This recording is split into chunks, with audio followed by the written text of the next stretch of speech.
Hey guys, welcome back to the MangaMark channel. Today I am watching One Piece episode 264. We are at Enies Lobby. I can't believe we have arrived here. Well, sorry, the first train has arrived at Enies Lobby. So Robin and Frankie are currently being marched through Enies Lobby at the moment.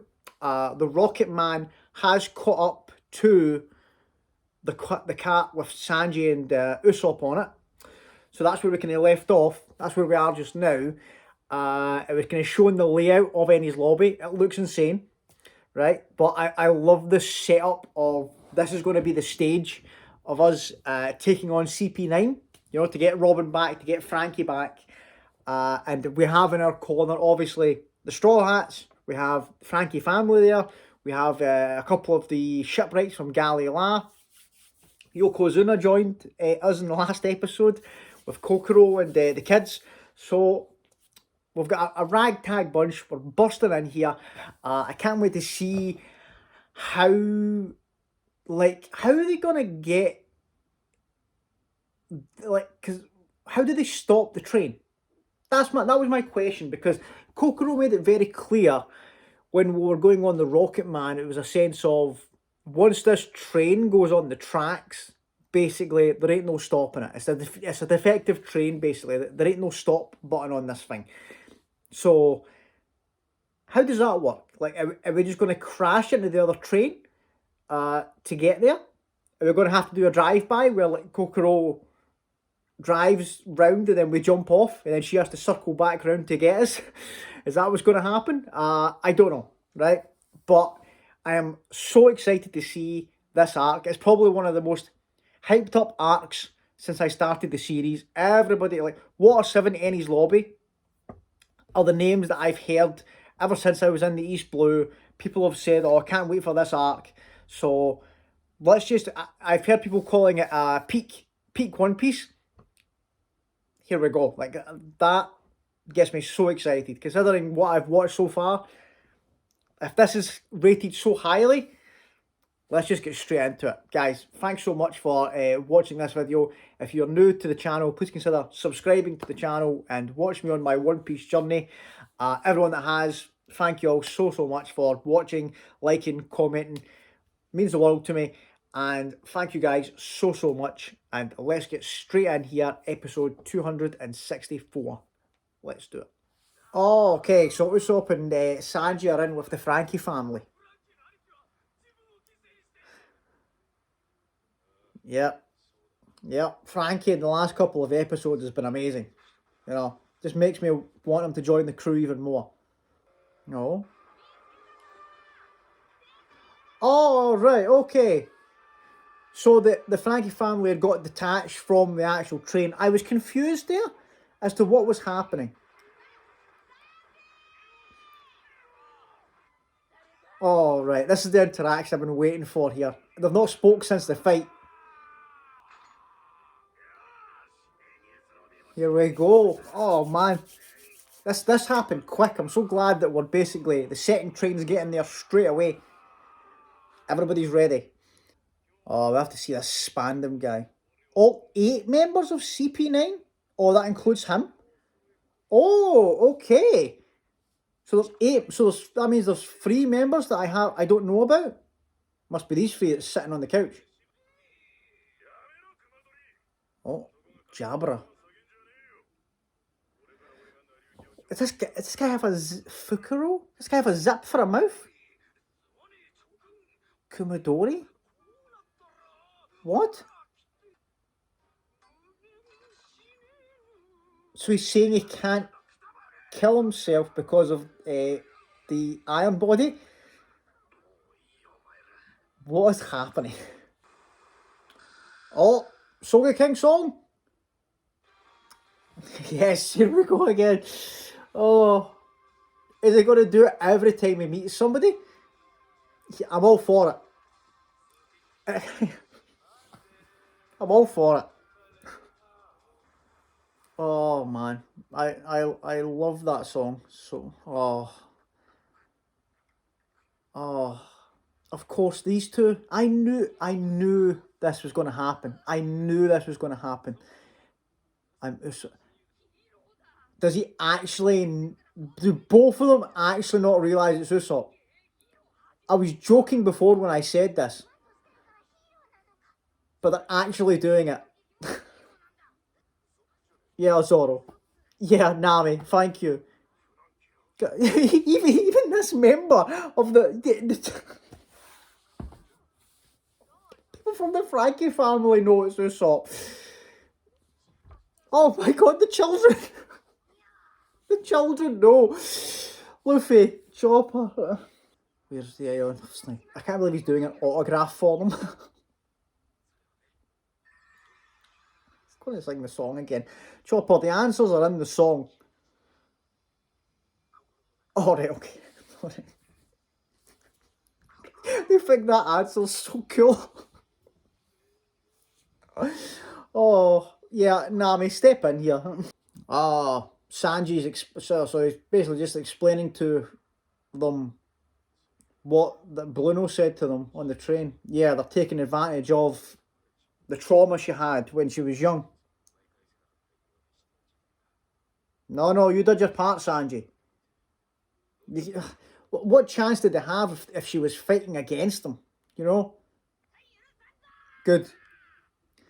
They've went from getting Sogeking's autograph and now they're pumped up. I'm all for it. Yeah. Luffy doesn't understand this. Yeah, he doesn't care. Exactly. That's the bottom line, Luffy. You do you. I'm with you, Luffy. Go for it. Bring down the whole... Yes, here we go. The technique I want to try. Oh, a new technique. Okay, I'm always for it. Luffy, he always pulls out the unique ones. That's based on my... Oh, okay. Nice drawing, Polly. Oh, the music's kicking in. Let's make a plan. The gates of justice in the back. Yeah, okay. So we can't let them go through the gates of justice. That was made clear. Even if we all... Right, okay. So what's the plan? If we encounter CP9, you guys are the only ones that can defeat them. True. After the training, I know how... Good. Polly's seen everything that's happened and he's like, right, these guys are clearly much stronger than us, so we'll handle everything else. You guys take care of CP9. I love it. I love how self-aware everybody is here. I'd like you guys to go after only CP9. Avoid unnecessary battles. Okay, Frankie family, yes. Like, everybody's doing great here. Thank you. Let's go. Behind those doors is a nest of large sea kings, just like a cam belt. Oh, wow. Like, when you see it in the background there, you see how big the doors actually are. I don't know, Navy has been means of passing through there safely. Oh, so it's just like a... Yeah. So basically, once you go through there, only the Navy can transport you to the next area. Leave the back up to us. Okay, you two. Yeah, Usopp and Nami trying to sneak in with the backup team. That's on point. Luffy, no. Is he going in alone? Did they listen to the plan?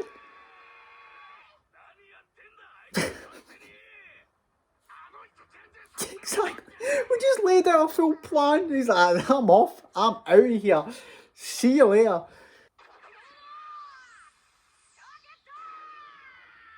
Oh, well, he's bypassing all the soldiers anyway, by the looks of it. Is he just going to keep doing this? Is he just going to keep slingshotting himself? Right to the final goal? Oh, yep. You've been spotted, Luffy. What's the game now? Just come down. Let's just go for it. He's laughing. He's got a big smile.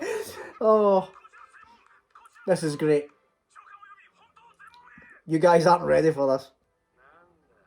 It's an intruder. Yeah, just take care of him. Just take care of him. No problem. Oh, please, say the name. Oh, I thought they recognised him there. I thought they realised who it was. And I was going to say, yeah, let that clown know who's coming. Oh, are we getting that? Yes. Oh, brilliant. Oh, I love it. Yeah, you're scared now. Oh, this is 100 million bounty, baby. Come on. Yeah, Robin. That's what we're here for.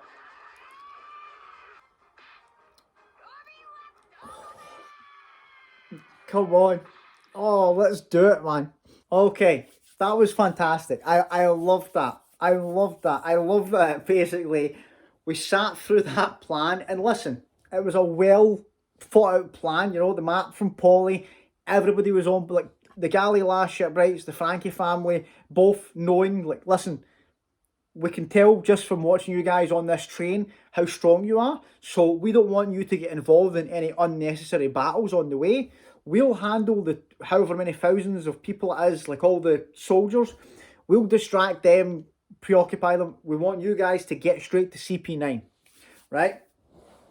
That's great. That's actually a great help for us, you know, because we've never fought anybody of this magnitude before.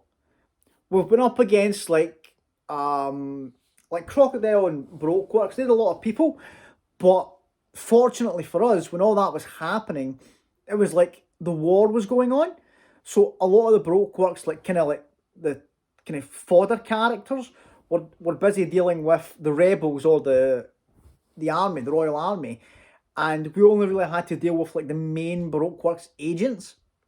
Um, so this is like a first where we're going into a military, you know, place, and it's got thousands of soldiers and agents in there.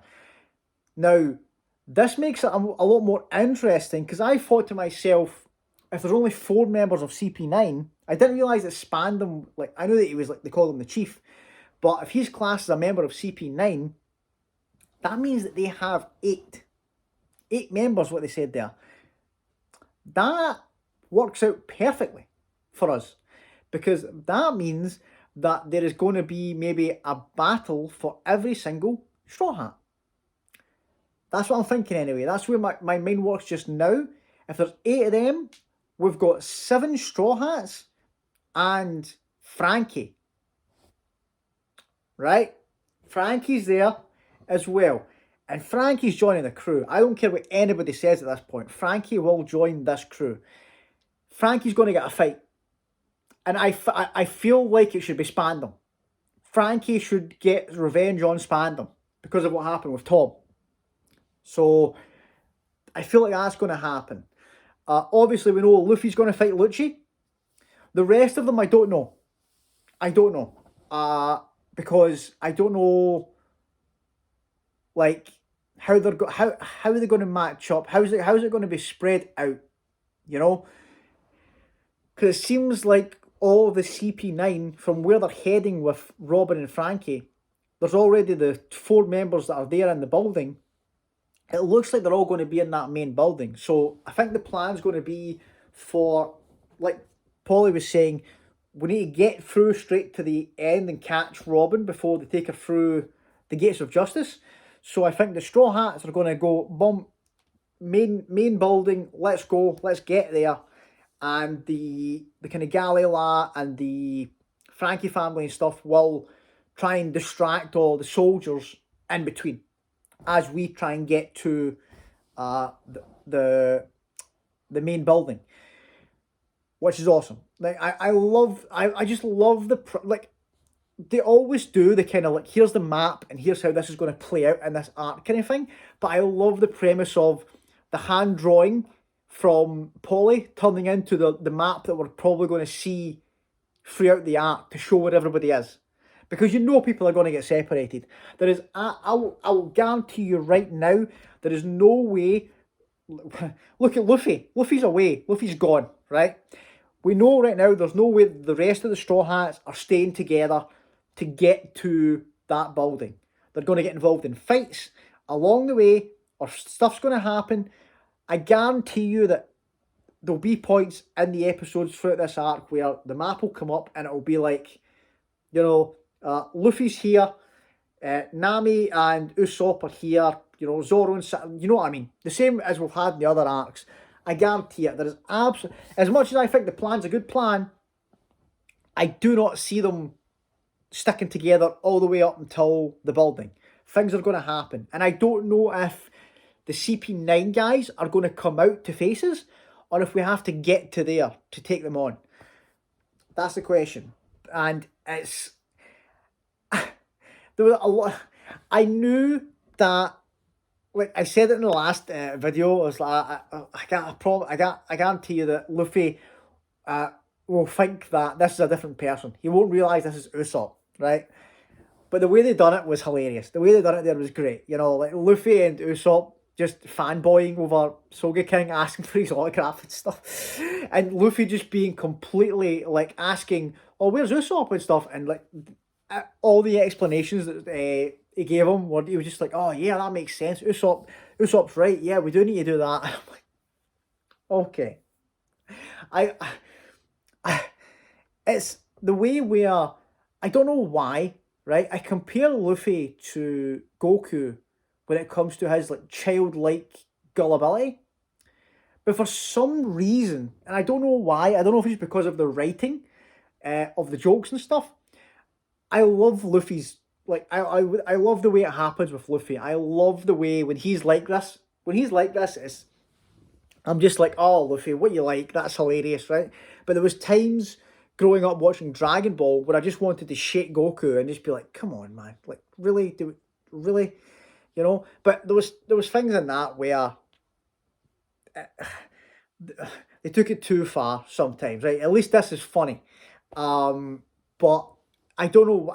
Like I said, I think it's the writing and the way they tell these kind of jokes. Because the punchline there for me, which was the best part of it, was when it was like Luffy and Chopper were so like convinced this was a different person, and then as they are asking questions and being so excited, it's going down the line of everybody, and then it just got more and more like knows them less and less, and I love that it went down the Straw Hats of like Nami and Zoro, and then you know this member of the Frankie family who's only really met him once or twice, uh, and then the little girl from the train station who spoke to him once. They all knew exactly who it was. That's fantastic. That's just great humor. That's just brilliant. That's great. In terms of like Luffy charging in, I love like it wouldn't be Luffy if he didn't. You know, it's that way where if he had sat there and listened to that plan and then went, right, yeah, that's great, we're going to charge in together, that wouldn't be Luffy, right? Luffy is just gung ho. I know who I'm going to fight. I know that we need to save Robin. I'm not waiting around here. I have the ability to spring myself into this battle just now. I'm doing it. And that's just the way it is, right? And I love the fact that he's in here. This will probably be beneficial to the rest of us because he's in there causing havoc. They'll have a better time getting through because he'll be distracting everybody. Like Luffy's going to be in there causing havoc, and then the rest of them can try and navigate through maybe a bit easier. Although they will be on high alert now, but they would have been anyway because they're not going to not notice a full 60 odd 70 people charging in the front gate. So I still don't know how, because the way they done it, when it like the train was going along the side when Luffy jumped in. So I don't know if they're going to go with what I said, where they're all going to kind of jump off at the front gate, and Kokoro's going to have to keep the train going to come back for them. So I don't know about that, but that'll be interesting to see how that works out. But in the meantime, we're going to see Luffy going for it. Guys, that was a great episode, and what a great way to start off the arc. A great setup to this Enies Lobby set. I know that there's kind of a debate on Water 7 Enies Lobby, whether it's one arc, whether it's split. But in terms of like get this Enies Lobby section of it, fantastic way to get us in there. I'm so excited to see how this is going to go. So excited to see how it's going to play out, to see how the parts that everybody's going to play and like maybe get some more information about Robin, because they keep every episode now, they keep hinting at her past. Like every single one, we've had a little clip of her as a little girl, like running away, crying, and showing the thing in the background. So, well, and it was mentioned in the comments because they kept teasing me with the flashback in the last episodes, and people were saying, like, "Are you sure you want the flashback, Mark? Because you know what they're going to do to you." I always forget, guys, and I know, right? I can tell already just from the tiny little bit of tease that we've had from Robin, like as a little girl. This is going to be a sad flashback. This is going to be a sad flashback, and it's probably going to devastate me. But I don't care. Like this is the one where I'm just kind of like I am so out of every character so far that we've had. I want to know about Robin more than anybody. Like, give me Robin's past, please. Let me, because it's been so well built up and intriguing. Where I'm just like, yes, please tell me finally. And because it's connected to like this ancient weapon because of Tom and stuff, and how does it all tie in? Just give it to me. You know, how did she get about 8 years old? What was like? Why was this Buster Call thing used on her like home? Just like give it to me.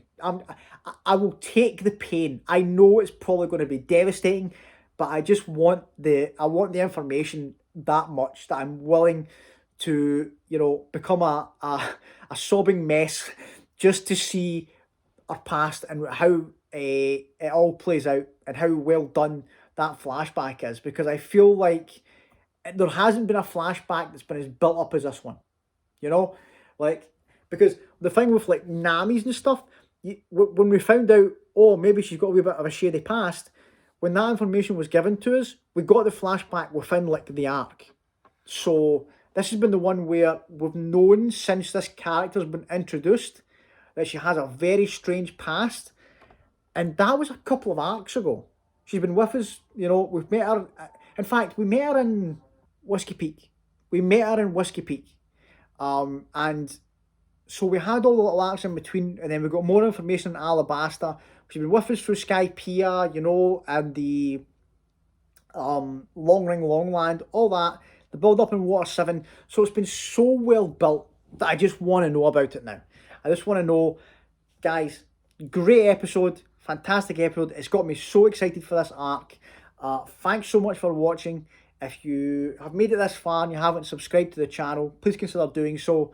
Everyone that has, you know, and comes back and watches and joins me as I geek out about this series, thank you all so much. You guys are awesome, and I'll see you on the next one. Thanks, guys. Bye.